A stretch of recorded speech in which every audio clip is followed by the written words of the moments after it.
Hello, welcome back sa ating GD2 na introduction for 3D game development.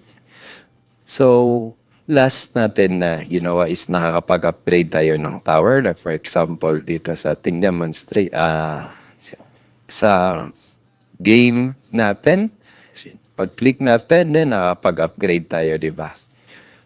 Okay, need lang natin mag-add ng damage siguro sa ating So, like for example, wag lang yung puro visual, need din natin upgrade yung damage. Example, ganito. So, from 100 to times 2.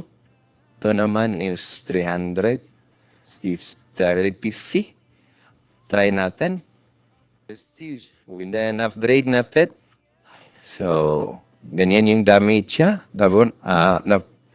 Mas masakit na siya. So, ganyan yung reason bakit meron tayong mga prefabs na ganito. So, huwag natin patagalin. Din na tayo sa ating enemy spawner. So, wave system yung gagawin natin. I think last video. Rename ko lang ito ng zombie cure. Kasi mag-add ako ng 3 na AI. I mean, characters para sa... And I already downloaded yung 3 characters ko. So, ito sa mutant, sa warrock, and then sa skeleton. Sa drag natin si mutant, drag natin si skeleton, drag natin si warrock. Okay, then, unahin natin si warrock. Punta ka sa rig, generic, tapos create from other avatars. Apply lang. And then, materials, extract texture. So, punta ka sa folder niya mismo. So, the same with our dalawang character. Then, need din natin extract yung materials niyo. So, kay skeleton naman tayo. So, una-una sa rig. And then, create from this model. Apply. Balikan natin si Warrock. Create from this model pala. Okay? Then, balik tayo kay skeleton. So, naka-create from this model na ako kay skeleton. So, sa materials naman, unahin nyo always si texture, ha? Huwag yung material. So, fix now. Ito din. So, fix na yan. Mutant naman. Ayay. Mutant. Rig. From this avatar. From this model. Extract texture. Fix now. And then, material. Okay. So, yan nyo lang to. Okay lang yan. Pwede na yan i-clear. So, okay na. Punta kayo kay Zombie Girl. Kunin natin itong Zombie Girl na animator. Paste natin dito. Then, rename natin. Sabihin natin, animator generic. I mean, para sa lahat. Then, download tayo ng isang run. So, pwede na siguro ito. And then, wala tayong gagawin dyan. Dito lang kapit. Si mutant run, copy natin, then duplicate. Lagyan natin ng copy. Ano ngayon? Mutant run copy. And then, balik tayo sa ating... Saan ba natin yun pinaste? Dito ba? Ito. Animator generic. Lagay na lang natin siya dito. Kasi para sa lahat, pwede kasi natin i-drag yan sa lahat. And then, click natin si animator generic. So, after ma-click, pwede natin i-remove tong zombie run. Palitan natin ng mutant na run copy. Dapat naka-loop time. And then, make transition. Click mo itong arrow na to. Lagyan natin ng run. And pwede na natin dito i-drag sa kanila. Taka kay mutant. Drag mo yung animator generic natin. Kay skeleton. drag din natin si Animator Generic. Si Warrock naman, drag natin yung Generic Animator. So, pwede natin itay. Yung idle lang nila. Hindi pa yung run. Okay. So, working. So, duplicate natin sa... Okay. Okay, duplicate si enemy. Duplicate. Tapos, try natin dito, ganyan. Duplicate. Duplicate. So, silang tatlo. Pwede natin ni-remove itong zombie girl. Zombie girl.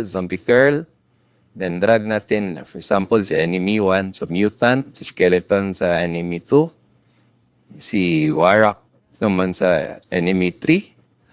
And then, drag natin si click mo sa enemy 1 para i-drag natin yung animator ni mutant.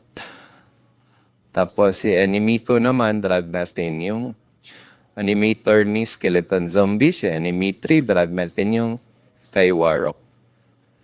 And then, dapat naka-face silang tatlo doon sa z-axis. So, i-hitch natin 0. So, play. So, tingnan niya anong mangyayari.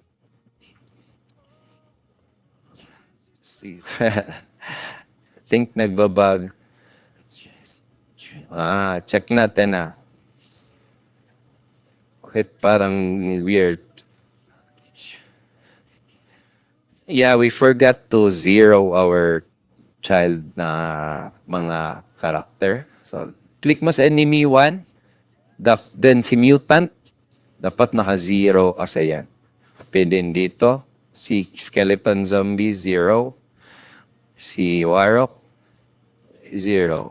So, exact na yung location nila. So, I think si mutant lang medyo nagfo-float. Or siguro silang lahat. If silang lahat, then adjust na natin yung y-axis. Pause lang natin or play. Then pause kaagad para ma-check natin if lumulutang tulad nito. So, paano ba natin gawin yan?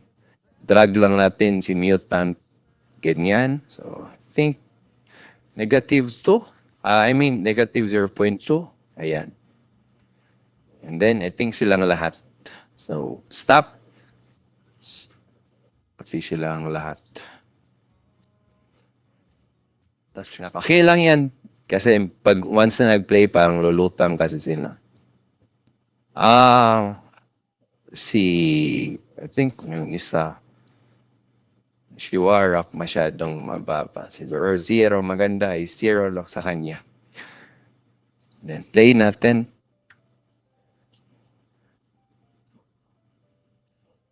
Yan. Then, pwede natin i-edit yung mga health nila. For example, kay enemy 1, siya si mutant. Ito is yung zombie na girl. Kay enemy 2, siya yung skeleton. Ito naman si enemy 3, siya yung Warrock. And then change natin, for example, si Warrock masyadong malaki, then siguro ilagay natin. Yung speed niya is same lang, but yung health niya is naka 1,000, siguro mga 2,000. Ayan.